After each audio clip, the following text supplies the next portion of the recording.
Ever need or want to know if your company has vulnerabilities exposed to cyber criminals and for sale right now on the dark web? Want to receive immediate notification if your email is involved in a breach or infected with an information stealer? Ever need to search for compromised corporate and supply chain infrastructure? Ever want to discover the password hygiene used by any company? Ever want to know if your employees, customers, users, and partners are compromised? Well, we will show you today is a blockbuster episode like no other. Welcome everyone to Cybercrime Junkies. I am your host, Dino Mauro. In this episode, we interview a subject matter expert in the field of malware information stealers. His name is Leonid Rozenberg, and he joins us all from Tel Aviv. Leonid is with the cybersecurity company Hudson Rock. Today we talk about some new topics never before addressed on our show. Specifically, we show you no-cost ways how to know if your identity is stolen, how to know if you've been breached. We chat about how to protect yourself individually against InfoStealers, as well as how to protect against online credential theft. We walk you through shocking stories. We will also demonstrate these amazing free tools near the end. So please do us and do yourself a benefit and listen all the way through. And as always, thank you. Thank you for listening, and thank you for being a cybercrime junkie. Small talk sucks. So let's dig in. Come join us as we go behind the scenes of today's most notorious cybercrime. Every time we get online, we enter their world. So we provide true storytelling to raise awareness, interviewing global leaders making an impact and improving our world, translating cybersecurity into everyday language that's practical and easy to understand. We appreciate you making this an award-winning podcast by downloading our episodes on Apple and Spotify and subscribing to our YouTube channel. This is Cybercrime Junkies, and now the show.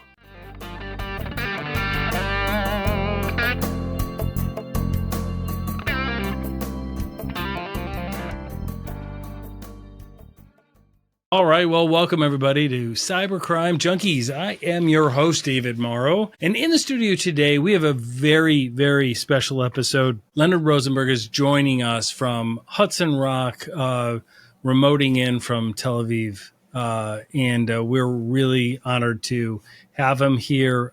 They are leaders in the industry of cybersecurity. He's got a fascinating story, a great, illustrious career, and we're really excited about having you here. Leonard, thank you so much for joining us today. My pleasure, David. It's a pleasure to be here on your podcast. Thank you very much for inviting.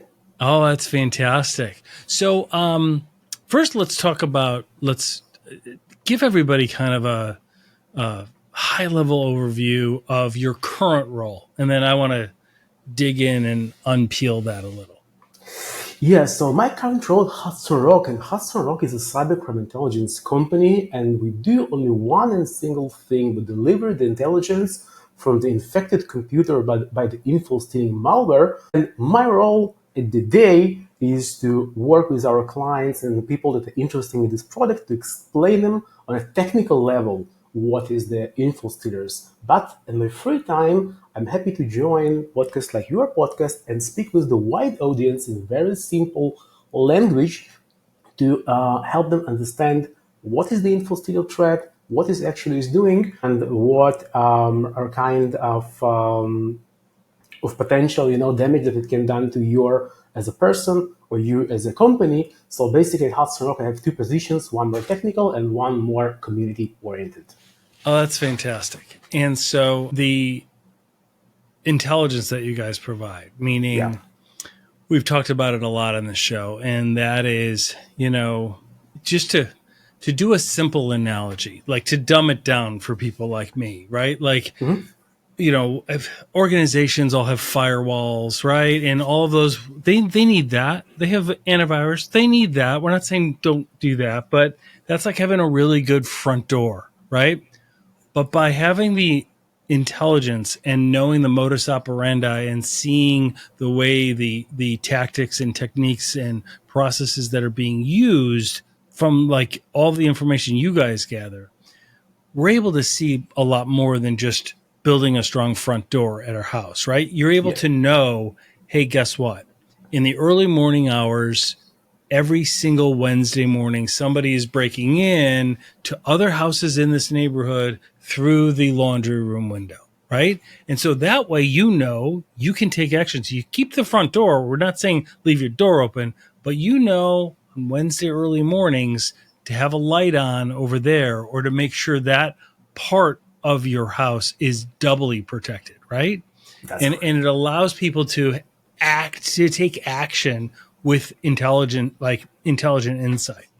I know that's a really, really simplistic analogy, and those in the cybersecurity field are probably like rolling their eyes. But I mean, our audience are a lot of non-technical business owners, right, Mhm. and business leaders, and so they just want it kind of explained in plain terms. Yeah, of course. So I'll explain it in a very, very simple language. So basically, the info stealing malware is a type of malicious software that's designed to, number one, infiltrate the victim system and exfiltrate the sensitive information. And of course, So there's a break in. So let's back up there. I don't mean to interrupt you. I just want to. So the info stealer, it's designed to infiltrate it, meaning get into your system essentially undetected, and then exfiltrate it, which is that fancy word for steal it, right? Like to get it out of your system so that they can have a copy of it or have possession of it. That's correct. And here I want to emphasize something about undetected. So yes, one of the main goals of the info stealer is to remain undetected. And if you ask me what is the best kind of info stealers, those remain undetected. But we Yeah. also see the case when there is detection of the antivirus on the system that basically says to the person that, hey, this is some kind of malicious software, you should stop using that, and the person goes and disables the antivirus and runs this file again. Okay? So this is something very important to understand, that even you can have a few layers of security in your company or in your business or as a private person, you will still have this human factor that will say, I still want to double click on this file and I don't care about any kind of authentication. So this is one of the Oh, you're problems. saying so then the social engineering part comes in, which overrides the technical precautions that they have.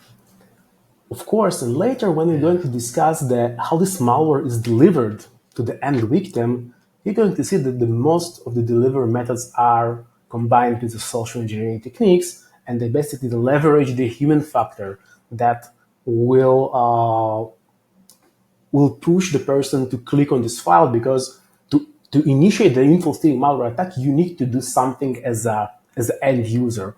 Okay, it doesn't know how to run by itself, but somebody needs to click on this file. So everything here is also combined with the social engineering techniques that basically tell you some kind of story that right here and right now you need to do something, and then of course you will double click on something that you should not double click. That's exactly right. So let me ask you this on a personal level, personally, not your professional life, but personally. Why do you do this? Like what is it about cybersecurity that gets you all fired up and makes you want to do this for your living? Did you always want to like fight crime when you were a kid? Did you like did you want to be like Superman or Batman when you were a kid? Actually, no and no. But I'm doing intelligence for almost 2 decades already. Yeah, and a little Yeah. bit about my background. As I said, I'm doing different types of intelligence roles for You almost were 20. with the Israeli Defense Forces and the Israeli National Security Agency, right? That's correct. Yes, I started That's my pretty impressive. yeah. That's good. That's some powerful stuff. Thank you. Yes, I started like every Israeli citizen, my mandatory military service at age 18. Yep. So I spent some time in the Israeli Defense Forces, and then it was a very smooth transition to the National Security Agency. And at some point, I decided to make a switch from the real life intelligence to a cyber intelligence Yeah. because I was Well, they're always related in a lot of ways too, right? Like this, some of the processes are similar, right? It's about securing and digging in and finding the vulnerabilities and shoring those up, but it's done digitally. that's correct. You described it in a very, very correct way. It's the same tactics and techniques, but not in a physical way, but in a Right. digital way. Yeah.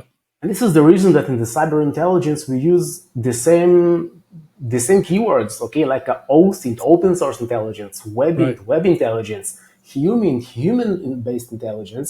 But again, we do it the same, but in the digital.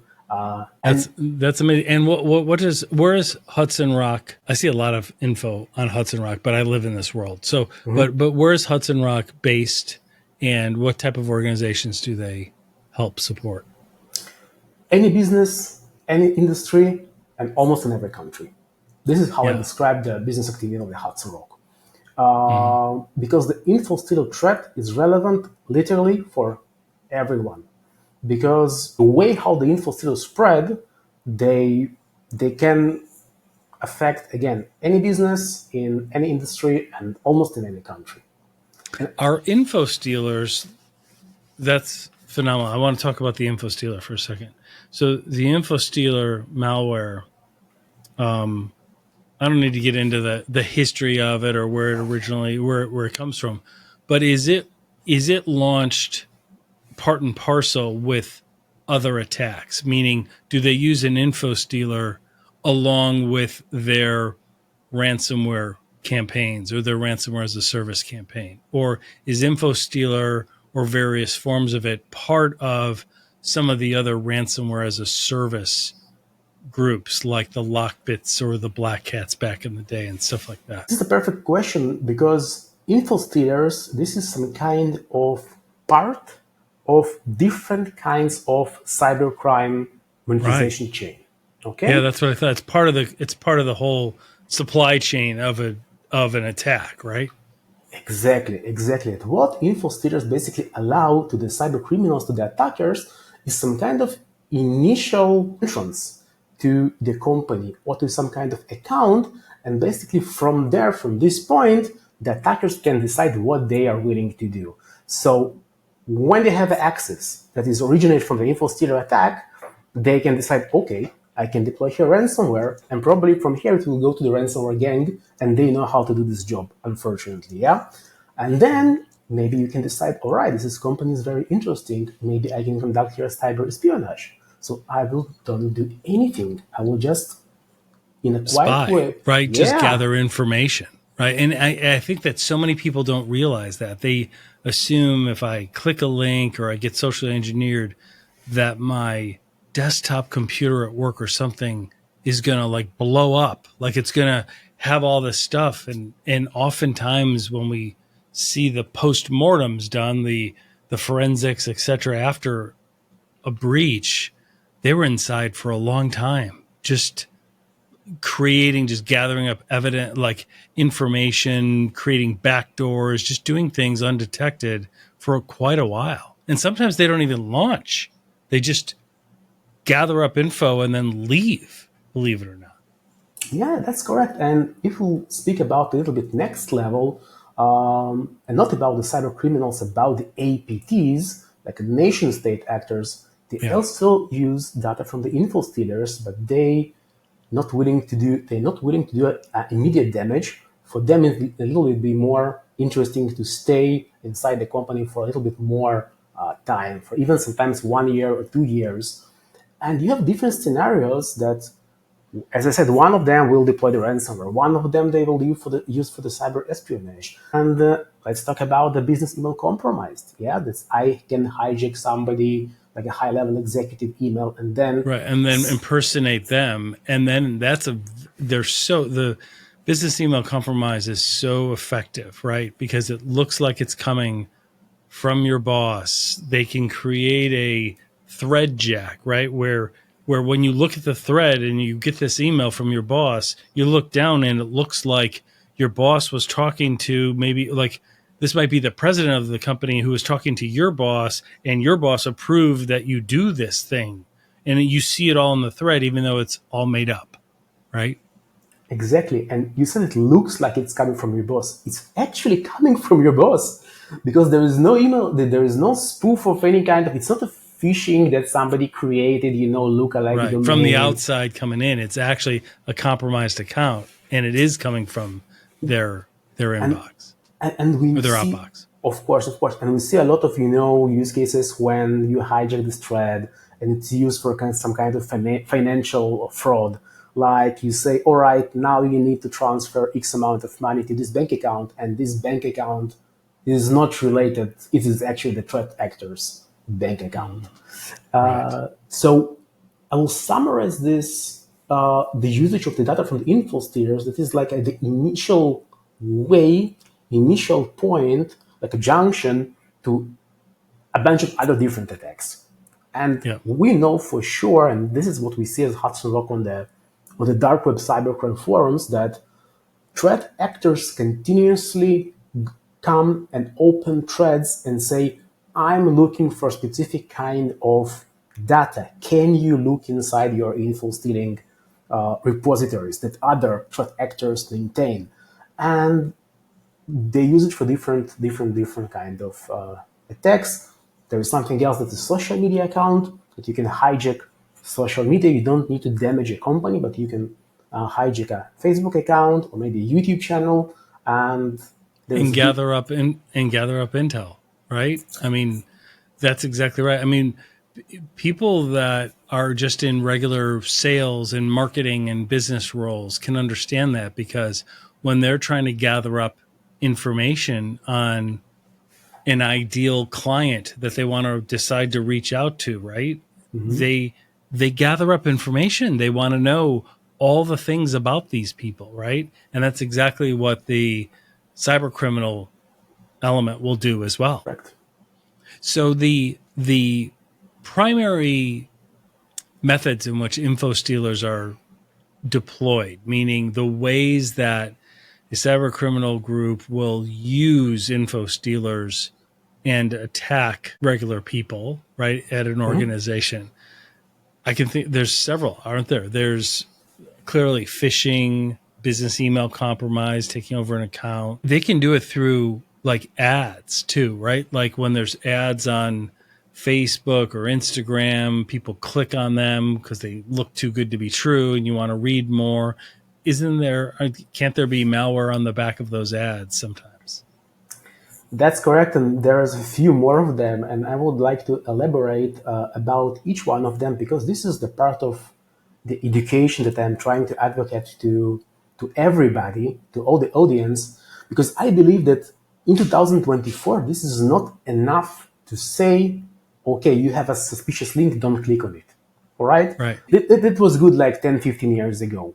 And then we saw the transition that the education went in the direction as, okay, don't click on this link because it will steal your password.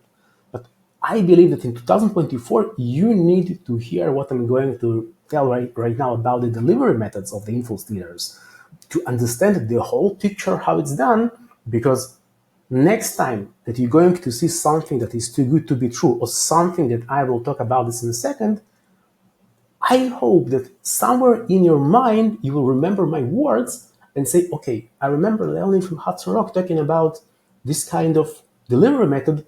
Maybe here there is an info stealer and maybe I should think twice, or maybe I should contact my security team Right. to understand if it's bad or it's legitimate. Yeah. So Yeah. Walk us through those. yeah. So number one, as you mentioned, this is a phishing campaign. As easy as it sounds, the info stealing malware is delivered through a completely opportunistic way. The threat actors send it to millions and 10 millions of different people. And this is the reason that this email can land also in small business with 10 people company, in the medium business with, for example, 300 people company, Right. and some kind of large enterprise.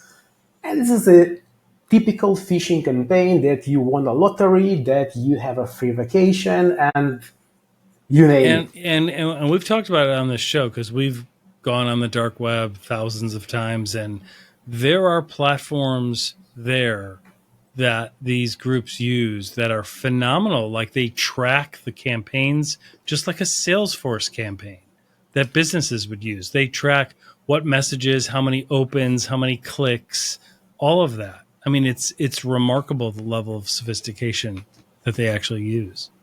I can even add more that what we see today, and again in 2024, every dark web service operates like a legitimate company, like a legitimate Yes. like startup company. Yep. They have a product team, they have a customer success team, they have a sales team, they have a good Mm-hmm. product, they know what the competitors are doing, and it's not like single person trying to sell something shady. You got there completely like B2B service. And this Mm-hmm. is the same like in the phishing campaigns. If you want to order some kind of sophisticated phishing campaigns, you will have some fancy dashboard and you will see, okay, it was delivered to this kind of audience, this is the amount of clicks, and again, as you told, this is something like a business level operation. Mm-hmm. So phishing is number one. Number two is the pirated software and something that is mostly you can find on the torrents. So next time that you're going to download something from the torrents, hopefully nobody is doing that, and you obey the rules and you buy the official software.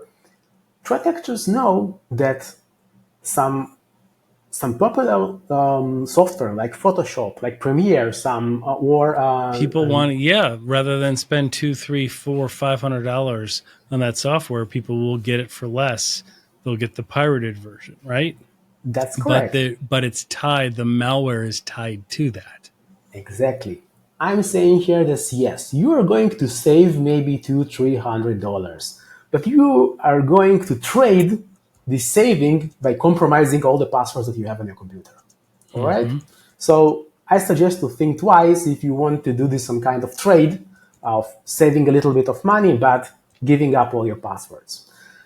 Pirated software, and also we see InfoStealers a lot in the games.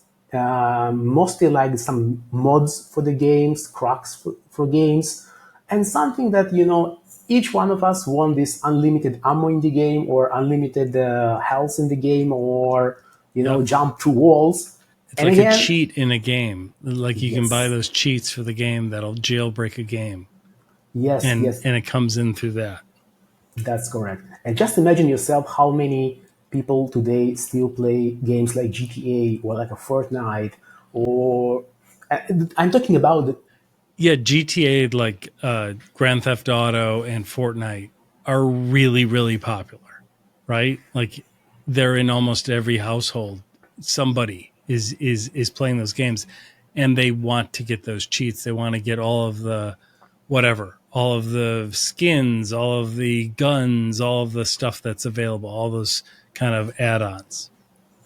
that's correct. What is also interesting, at the moment I'm doing some kind of sidestep, and at the moment of InfoStealer infection, the InfoStealers know how to take the screenshot of the operating system. So basically, you know what this person was doing at the moment of infection. Mm. And 8 out of 10 screenshot, somebody is playing Fortnite, somebody is playing GTA, somebody is playing some other games, and you see that one of the tabs on his browser, he was looking for, free Yep. skins for the Fortnite, yeah? Mm-hmm. Uh, so pirated software. Something else that is also relevant to software, this is actually the fake software. I mean, software that do not exist at all. So for example, you have, this is the real example, you have some kind of noise from your fan in your laptop, and you are looking for the solution, some kind of software that you can tweak your fan on the laptop to be more quiet. And you can find completely fake websites that will advertise to you completely fake software that most likely like will solve your problem. And let's face it out, everyone has some kind of fan problem, or maybe Mm-hmm. everyone sometimes his or her computer is a little bit slow. Unbelievable.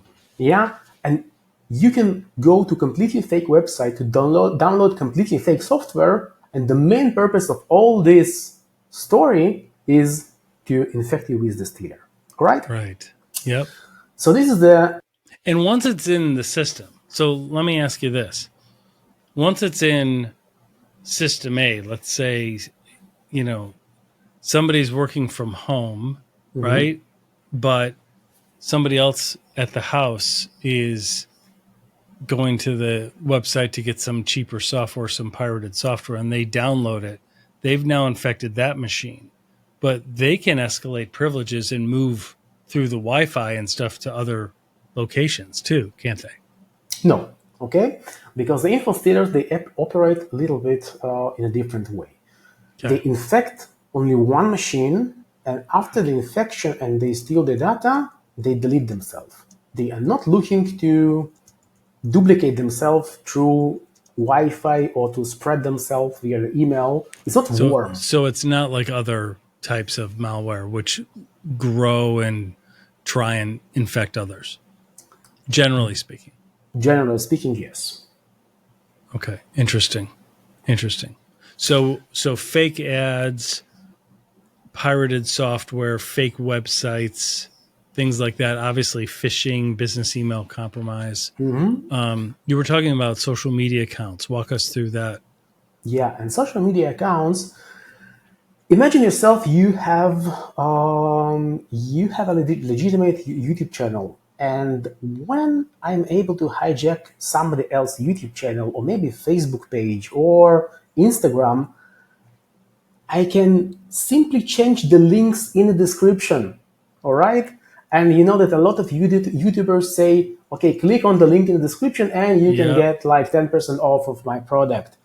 So until the infection, the link was legitimate. After the Right. infection, threat actor changed the link, and then of course the audience of this YouTube channel they believe, okay, they trust on this person, and they click on this link, and in effect they infect themselves with the stealer. All right.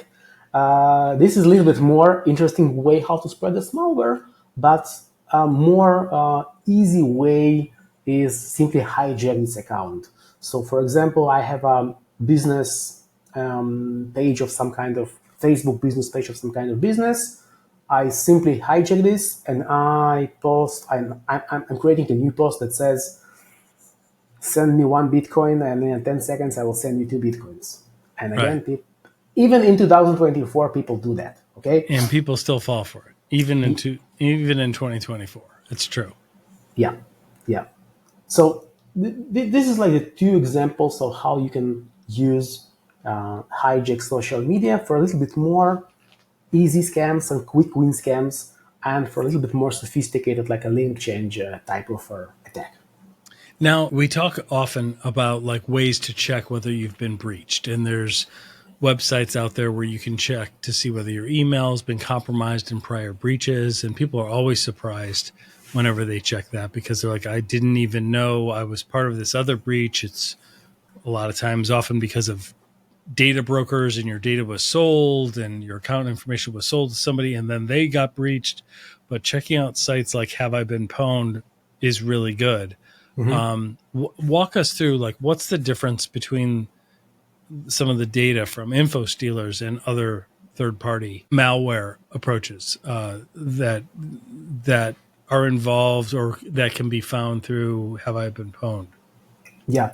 So I just want to explain to the audience that those are two completely use cases. Yeah, And the common mistake that I always hear from the people that they say, you have those emails and passwords, but I mean, I know about them because I have like the notification for Have I Been Pwned, and I'm tracking my data breaches. Have I Been Pwned is a great service, but it is a great service for the data breaches.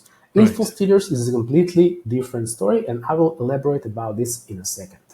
So, third-party breach, some kind of stuff that you see on the Have I Been Pwned, this is the use case when you take your email, usually with the passwords, but sometimes it can be just only email and the private information, and you use it to register to some kind of third-party service. It can be a food delivery service, it can be some kind of travel agency, or all the data breaches that we hear on the news.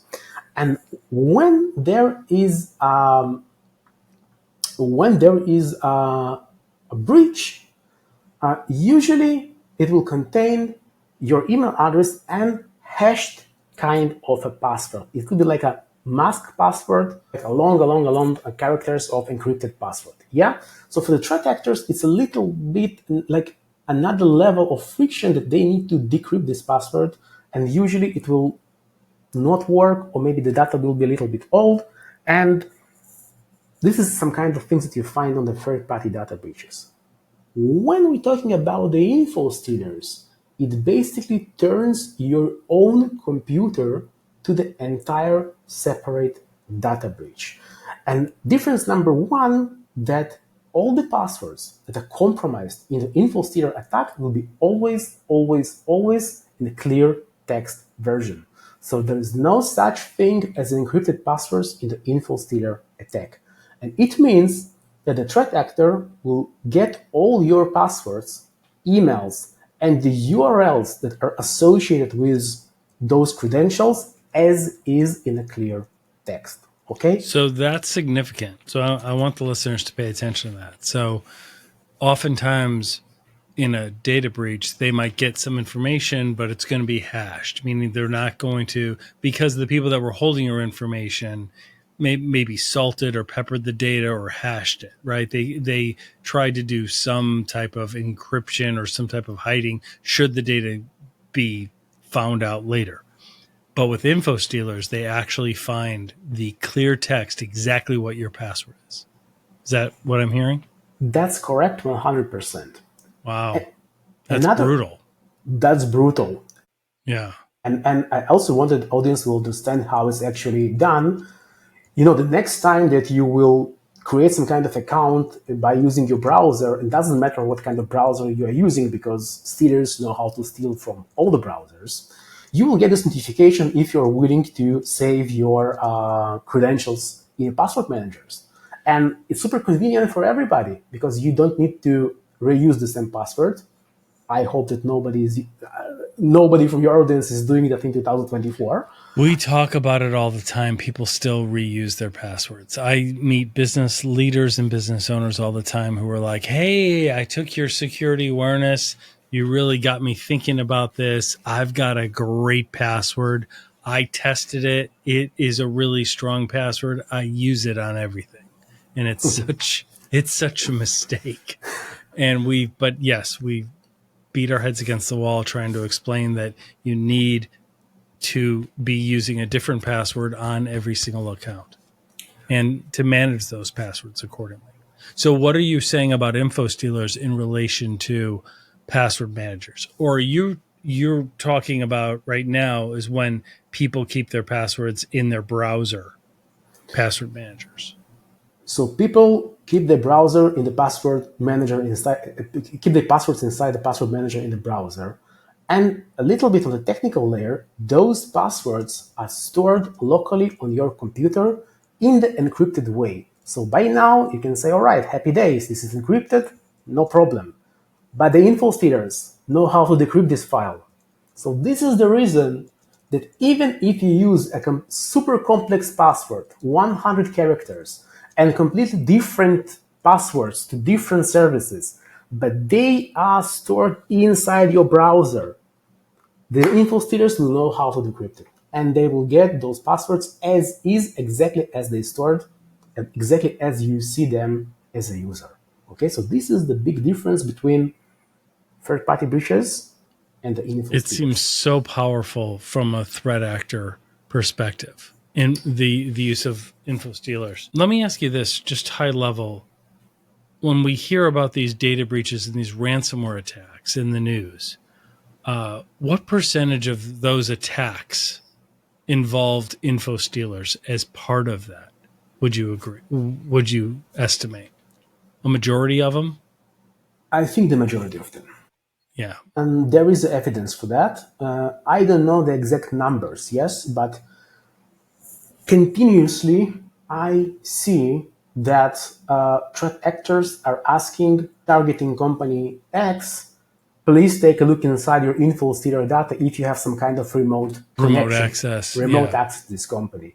And this is directly correlated to what we spoke right now together, because you have an employee of a company that stores his remote access inside the browser and mix maybe some kind of business and pleasure on the same computer. So he has his work computer that he downloads skins to the Fortnite, and InfoStealer managed to compromise not only his Facebook account, LinkedIn account, or maybe private Gmail account, but also take the remote access to his workplace. And then threat actors, what they're doing, they're digging in inside this data and they're picking up those juicy remote accesses. And then we see the whole industry of selling remote access to the companies on the dark web forums, most on the Russian language forums.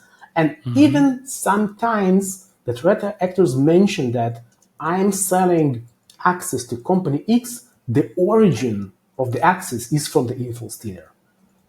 All right? So what is interesting here that actually there is even no any kind of hacking inside the company. The employee infected himself with the malware, threat actor just found this access and selling And this then they on. bought the access. And so these are essentially, so info stealers are also used by IABs, right? Initial access brokers, people Yes. that will get the access, not be part of like a Russian ransomware as a service gang necessarily, right? But they will just list it for sale on one of the marketplaces or in their own page on the dark web, make $2, $3, $5,000 and just sell the access that they got from the info stealer. Yeah. Yeah. And that marketplace, that whole ecosystem is what's causing so many things to be so much worse. There's also something else Let that me ask you is, this yeah. before we move on, though. In terms of other password managers, some of the more popular ones, do they operate differently than the password managers that like Google has in Google Chrome browser? Yes. So the password managers that are not storing the data inside the browser, they have a little bit different type of operation. I don't want to mention specific companies and specific solution because I believe Of that there course is. not. Yeah, we're not we're agnostic. So yeah, but everybody kind of knows the big names that are out there. A couple of them have had their own data breach concerns in the last year or two, but yeah, people are free to choose. But I'm just asking generally, those tend to be safer than the ones in the browser. Is that fair? That's fair because In they terms of operate. info stealers, I'm just talking within the context of info stealers. Yes, because they operate slightly in a different way. But I want to put some kind of remark that, as you told, they have also some kind of different security incidents. And I just want to that everybody will understand there is no such thing as 100% security. All right? Right. Of course. Unbelievable. Unbelievable. What are some of the best practices that people can do to avoid being subject to being infected by an info stealer? I mean, Cyber. clearly don't buy pirated software. Don't fall for, always verify should your boss send something, no matter what the thread says. Pay attention to phishing emails because everybody thinks that they can spot them, even though everybody keeps clicking on them. What else? What can you advise given what you see? I think that everything starts and begins with proper cybersecurity education. Okay? So, and again, and again, And and I again. didn't even tell you to say that. That's exactly what I would have said, but I didn't even tell you to say that. That's good. Yeah, yeah, yeah. And so if you know how to spot this threat, okay, or if you know how to be a little bit more aware about this threat on what can happen if, yeah, Yeah. there is a big chance that you're going to avoid it. I also want to maybe touch a topic about the misconceptions about the info stealers because people say, okay, for example, I'm aware I've, about this threat, but I'm using Linux or I'm using Mac OS and I'm safe because there is no viruses for the Apple devices. Yeah. And I think this will also be interesting to maybe touch the top 5 misconceptions about the info stealers. yeah, let's dispel some myths. So I think the myth that Apple devices don't have viruses, that's a myth. Like that's not factual, right? It just happens to be that of all the computers out there in the public on the planet, Apple has a very small percentage. So when they're developing malware and stuff, a lot of times they do it for Windows or other bases because it's more used in a lot of large enterprises and organizations. Is that fair? That's correct. And until 2 years ago, the InfoStealers were targeting only Windows-based devices. But that's changed. And for the Yeah. last 2 years, we see more and more InfoStealers that are targeting Mac OS or Apple devices. Wow. It's a little bit more complicated to run them. So like the user need to, like the victim need to pass through different types of stages, but fact, they exist. And today there are around maybe 4 or 5 of them. Okay. So, and we see more and more and more InfoStealers started to targeting the macOS devices. So this is the misconception number 1. If I have an Apple device, I'm 100% safe regarding the InfoStealer. And unfortunately, the answer here is no. Okay. How about multi-factor authentication? What protection does multi-factor authentication provide against InfoStealers? And I waited for this question because this is something that I hear for a lot of people that say, all right, my account can be compromised, but I have multi-factor authentication. I will receive the SMS, I will receive some kind of notification in the app, and only I have this number and I have this app, so that's no problem, I'm secure, yeah? When the InfoStealer compromise your computer, they not only take your passwords and everything that is stored inside the browser, they also steal your cookies. And I want to explain here that the cookies... Yeah, this is so interesting. Yeah. Walk us through that. Yeah, so when you have a valid cookie, this is some kind of... This helps you not to log in again and again and again to sites that you're using. So this is the reason that the next time that you log into your Facebook account, you don't need to type in your password again and again, yeah? Because the Facebook see that they have valid cookie that they left on your computer, and this is the reason that every site today says, we are going to plant some cookies on your computer, please accept this, yeah? And if you have a valid cookie for the session that requires multi-factor authentication, the threat actors can just take this cookie, import to their system, and they have a valid session to somebody else's account, and they don't even need to pass through any kind of authentication process because they like hijack this session. Unbelievable. So they're able to log right back in as you after stealing those cookies. Yes. Yes. Yes. So, and this is one of the things we always try and educate people on is when you go to sites, right? Always reject all. Is there anything else somebody can do? Like never accept cookies, always reject all. When it says keep your credentials or keep me signed in to this account, even though it's convenient, people should avoid doing that.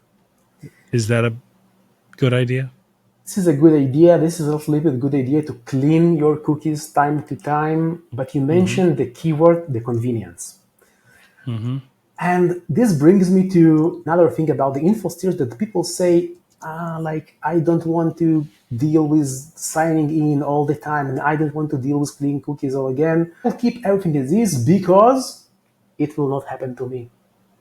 Okay? And I hear it a lot from different people that they say, I hear it all the time, Leonard. Like I literally heard somebody from I'm not going to say what organization, but this was just a few weeks ago, and they were bright, intelligent, but they were like, look, we're located in a small town outside an urban area. We feel physically safe. We don't worry about this type of stuff. And I wanted to like bang my head against the wall because I'm like, so then don't go online. Like, as long as you don't go online, you might be safe. But like, I don't think they understand, like, it can happen to them. It absolutely can. Who do you think it's happening to? Right? Like that's exactly, it's that kind of thought process is why you're being targeted. Right?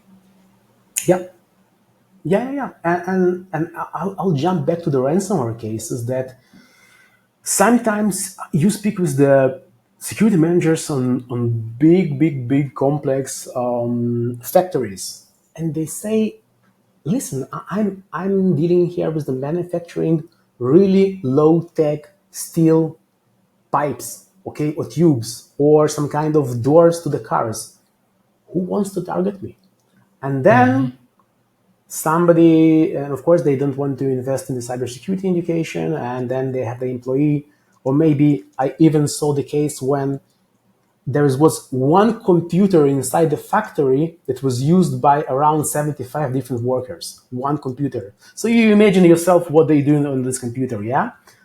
And Mm-hmm. then, of course, somebody of them most likely will download some kind of malware, and then you have this ransomware incident.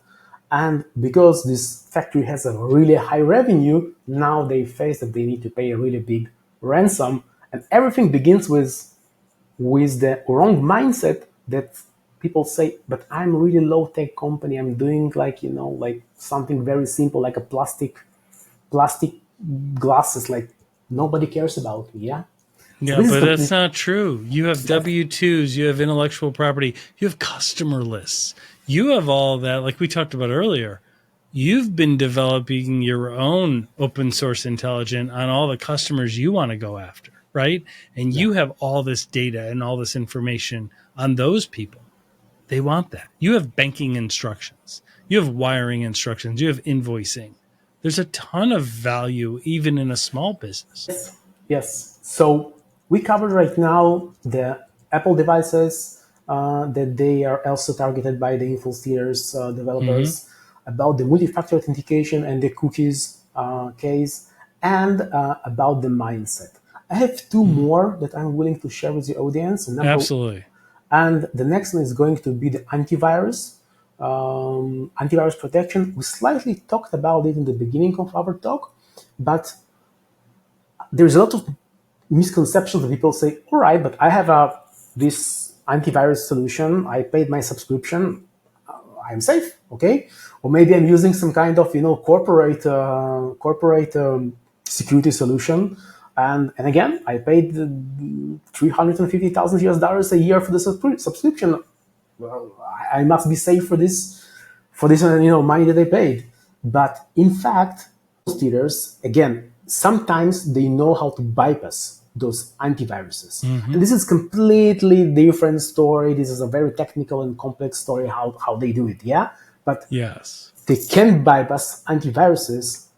And the second case that again it involves the human factor, you can have a detection, but you have this person that simply goes and disables the antivirus and run this crack or fake Photoshop or something else again, Right. and nobody will save you. Yeah. And the last one is the misconception about the long and complex passwords. Yeah. So people say, and we talked about this also a little bit, I know that I'm supposed not to reuse the same password. This is a Mm-hmm. good start. But they use a password manager, they generate completely complex password, and they feel safe because every password is different and every password is complex. Mm-hmm. But as I mentioned, because the info stealer knows how to steal this in a clear text, in a plain text, it doesn't matter if you use a complex password with 10 characters, 50 characters, or 150 characters. It will still compromise and deliver to the hacker in the clear text. So this is my overview of some kind of misconceptions, of some kind of Yeah, things that's that, really useful. But in terms of passwords and things, I mean, really, it gets down to raising your own awareness, being educated, right? Being aware of this stuff, and then not doing those practices of going for the cheaper software, going for the pirated version, right? Going to rogue websites, believing an email without independently verifying. It goes into those recommendations, doesn't it? yeah, yeah. I think the best way it will that everyone that will take from this interview, from this podcast, they will know how to spot those attacks. I mean that they will know the delivery methods. And Mm-hmm. of course, you need to be always aware that those delivery methods they're relevant for September 2024. threat actors, they always trying to find a new and more creative way how to deliver this malware. But if you know how it will be delivered to you, at least you will have some tips how to spot it and hopefully to prevent the infection. Absolutely. And then there's what does Hudson Rock? Hudson Rock has some tools available, right? That's correct. Tell us about those. That's correct. First of all, on our website, hudsonrock.com, we have a 100% completely free tools that are open for everybody, also for the private people and also for the businesses. And in a matter of seconds, you will be able to understand and see your exposure in the InfoStealer attack. Okay? Today, That's really good. I'll put a link to that in the show notes so that people can go to that. And the link I'll put in the show notes will not be infected by an InfoStealer. Yeah. So imagine those tools like have I been bound but for the InfoStealer attack. Okay. Right. Yep. So this is number one. And I invite everybody here, go and check your exposure. If you're a business, you will be able also to understand what is the level of your exposure, how many compromised employees, how many compromised third-party services that you have, how many users that are using your platform were infected by this tier. So we show this in a very, very nice way that you will be able to understand exactly your exposure and not by saying like, yeah, your domain was in the InfoStealers, good luck. So this is number one, 100% free. It will stay free, and we invite everybody to check us out. So that's really good. And what I like about Hudson Rock is it's not like you have to go through all these hoops to get it, and then you're going to try and sell them a bunch of stuff in order to get the data. No, it's like you're doing it as a public service, which is, to me, the right thing to do. I even can say more. At the moment that you see that you have exposure, and right now I'm talking about the businesses, yes? Right, yes. You can reach out to us, and we have an ethical disclosure policy. We will be able to give your own data that you can investigate it in-house and to do some kind of proper mitigation services. Of course, we have a team that will happy to jump on a call with you, explain you about the disinfection, or basically what happened there, how you can solve this. And also here, 100% free. That's great. Yeah, that's great. This is I mean, Leonard, that's why I'm so impressed with what Hudson Rock does. Like doing that service is so needed today because so often people just get sold. One of the problems I have with the cybersecurity industry is when you go to these conventions, right? You go to the Black Hats and some of these. There's all these companies that are like, if you buy our product, you will be secure. And they make these really, really bold claims. And I'm like, I think as an industry, we've been over promising and under delivering. Right. And I think there needs to be more public service, more just educating people, no strings attached, like, letting them see the risks, like Hudson Rock will show them, no strings attached, just doing that. Because to me, then you build credibility and now they trust you and now they want to do business with you because they know you weren't being sleazy about it. Right. I think it's awesome. I think the way you guys handle things is great. The last one, we have the InfoStealers.com website. This is our second website, and this is full of different kind of completely public research that we aggregate also from other companies, and we publish really cool blogs by ourselves. We have Excellent. We have a really talented research team that is led by the CTO and the co-founder, Alon, and we have a lot of also educational data there. Again, 100% free. Everybody is welcome to check. InfoStealers.com. Yeah. InfoStealers.com? As easy as it sounds, yeah. Yeah, that is pretty easy. So that's good. I will link that also in the show notes. Leonard, thank you so much. Before I let you go, what did you want to be when you grew up? Like here in America, we don't have that. When you turn 18, you have to do 2 years in the military. When I was that age and I was in school, a lot of my friends were from European countries, and other countries, and they all had to go back and go serve. And I always thought it would have been a good thing for a lot of Americans to have that. But that's what really got you into serving and protecting physically, and then you migrated from there into the digital world. But what did you want to be when you were a kid? What did you like? You never knew you were going to wind up here, did you? That's correct. And that's correct. Even when, like, the day that I went to the military, I even didn't knew what I'm going to do. I just show Right. up. Yeah. I mean, that's normal, actually. Yeah. I mean, there's always those kids that knew, like, oh, I want to be a doctor, even when they're young. I'm like, how do you know that?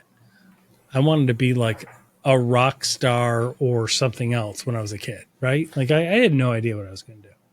What I know for sure that I always was passionate about some unique and cool things. All right. Yeah. So this is the reason that I ended up in the dark web research, because this is something that is pretty. It's fascinating. I Yeah. find it. I think it's fascinating. This is unique, and this is something that is super interesting. Is something that is not a lot of people are doing, and a little bit easy for me because everything that is in Russian, I speak Russian at the native level. So you're able to even understand it and translate it. That's great. That's wonderful. Yeah. So and I don't have any issues with the communicating with them. Speaking about the intelligence, Right. because a lot of work there. There's what we call the virtual human, the human intelligence, that you do undercover engagements with them. Yep. And Russian language is very. And there's a lot of dialects. There's a lot of different dialects too. You can spot immediately if somebody is using Google Translate, yes or no. Yes, exactly. That's great. So I think I was always passionate about this unique things, and hopefully I will continue my career in all things that are a little bit slightly different than others. That's awesome. Well, Leonid Rozenberg, thank you so much, sir. Very, very grateful. And we will have links to the information that we discussed in the show notes. And thank you so much for your time. Really appreciate it. Thank you, David. Thank you, Great my podcast. friend. Okay. Bye-bye. I'll talk to you soon. Bye-bye. Bye-bye. Well, that wraps this up. Thank you for joining us. We hope you enjoyed our episode. The next one is coming right up. We appreciate you making this an award-winning podcast and downloading on Apple and Spotify and subscribing to our YouTube channel. This is Cybercrime Junkies, and we thank you for watching.